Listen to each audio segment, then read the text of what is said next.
The National Association of Realtors predicts a 13% increase in existing home sales this year compared to 2023. However, as we look at the January numbers, existing home sales were down 6.2%, meaning the housing market still facing some problems that are yet to be fixed. The housing market is our big story today. It's been up and down the past few years, particularly when it comes to the economy. There's also uncertainty about the Federal Reserve's next move, and now it has paused interest rate hikes and signaled cuts this year. But for those looking to buy a home where lower rates can translate into big savings, this process can be daunting. Here's ABC's Elizabeth Schulze with what you could do. Not since the 1980s to early 2000s have interest rates been this high. What we are seeing in the housing market is right now we are living through a record housing affordability shock. According to Freddie Mac, the average rate on a 30-year fixed mortgage is now more than 6.5%, a sharp increase compared to more than 3.6% 2 years ago. Experts say higher interest rates and low supply are complicating home buying efforts. If you look at national listings across the U.S., we have 40% fewer listings today than we had in 2019. So if you're trying to shop for a home, don't think that you're going to be flush with options. Deciding whether to buy a home depends on your situation. I think the best thing to do for most people is to be patient because rates are likely to come down. People's incomes are likely to improve. The economy is strong and creating lots of jobs, and wage growth is solid. And I do think sellers are going to become more willing to deal. But if you can't afford the house you want, trying to time the market might not be worth it. Home prices could go up if you wait, because if interest rates come down, that could maybe encourage more people to come into the market. So it really needs to come down to, why are you buying? Are you buying because you need stability, because you need a good school district? Well, then maybe you want to buy now if you find a house that you like and refinance later. When you're ready to buy, economists say it's ideal to have a good credit score. The higher it is, the lower your mortgage rate. Also, shop around for different loan officers. Mortgage rates vary wildly depending on the loan officer that you use.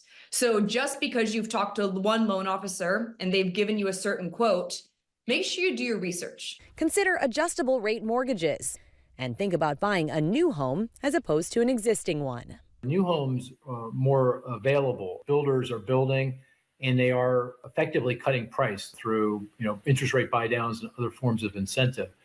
Federal Reserve Chair Jerome Powell has indicated the central bank is on track to cut interest rates 3 times this year, a move that could begin as early as May.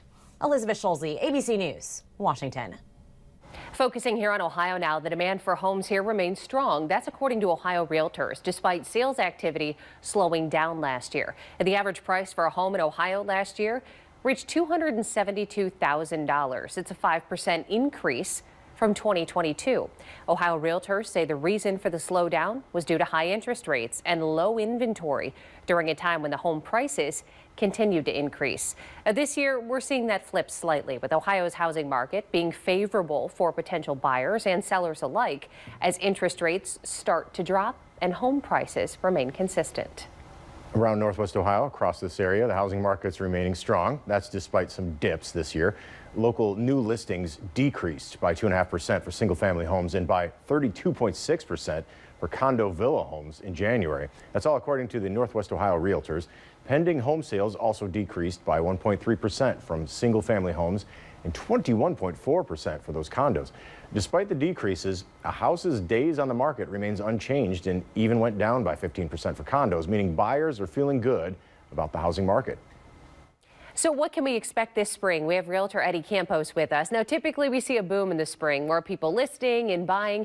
Is that happening earlier than normal this year? Hi, Christina. Yes, thanks for having me on. And, we are definitely seeing some more activity a little bit earlier than we did last year. My business in particular, I do have more listings that are getting out of the gate faster this year. And in talking to some of my real estate associates, they're starting to see the same thing already. I think that the lenders are anticipating that the Fed is going to bring their rates down, and we're anticipating 3 more times. And the lenders are moving forward and trying to bring their rates down already to try to get some activity to start happening. Yeah, so we know that even comparatively speaking, the interest rates have already dropped. So does that in turn mean more buyers? Absolutely. The people that I have coming to me listing and buyer wise, they are definitely coming out of the woodwork and they're ready to purchase. And there's some great incentives out there right now for buyers. So, in the state of Ohio, there's the Ohio Home Buyers Savings Account, which is available now. It's an account that, a buyer can participate in for up to 5 years. They can save up to $100,000 and they get an enhanced interest rate. And on top of that, they get some tax incentives and aren't going to be paying taxes on that money.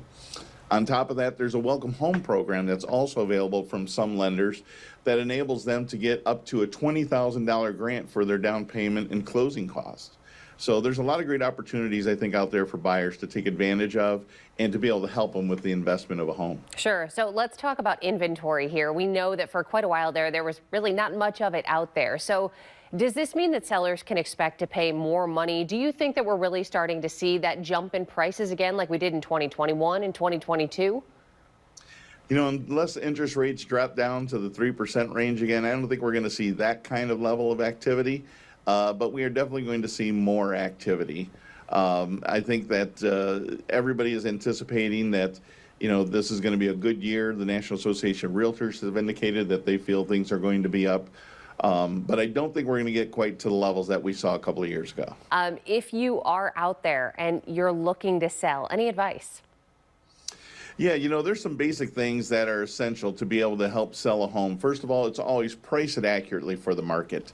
There are some cases where a home will definitely sell over list price, and those homes are generally the ones that are in near perfect condition, right? So the scale for a buyer to measure a house on is typically, foreclosure and new construction. And between those two is where your house is going to generally fall. How close to new construction are you? So, generally what they're looking at is there a neutral decor throughout? White trim, white doors, and white cabinetry is definitely at the top of the list. And clean, organized, decorated well. If you have the ability to be able to have staging, I think that's a great opportunity to help enhance a home and attract buyers to your place. Sprucing up the landscaping, there's some basic things that you can do without necessarily having to invest in a brand new kitchen or new bathrooms. All right. Well, thanks, Eddie. We appreciate your expertise. Have a great day. Have a great day. Thanks for having me. A new proposed building code in Michigan could be damaging the housing market. That proposed code includes specific framing for construction, energy-efficient insulation, and mandatory sprinkler systems for fire suppression. Those could increase the interest rates for homes in some areas by as much as 40%. And those for that proposal are saying the installation of a sprinkler system would mean low maintenance and uninterrupted protection in the event of a fire, in addition to smoke detectors, which require regular attention, battery replacement, and testing to maintain their functionality. One group opposed to requiring sprinklers in new homes is the Home Builders Association of Michigan. Today, Tony had a chance to speak with the CEO. He says that proposal would price people out of the housing market by tacking thousands of dollars onto the cost of a new home. He also argues that sprinklers could damage homes if they accidentally go off, and that smoke alarms, which are required to be hardwired in new homes, already do enough to keep residents safe. Unfortunately, I don't mean to sound cynical, but you follow the money, right? Sprinkler manufacturers contribute a ton of money to firefighting associations and so forth. They put a lot of money into the code development process. They want to sell more of that product. I understand that, but we're in a housing crisis. The HBA of Michigan says the number of homes built in the state last year was down 8% from the year prior. And they're planning a counter proposal to that sprinkler requirement, and they plan to put that forward during a hearing next month. Remember, you can see this entire big story once again by downloading our 13 Action News app. That app is available for a free download in your phone's app store. All you have to do is hold your phone up and scan the QR code on your screen right now.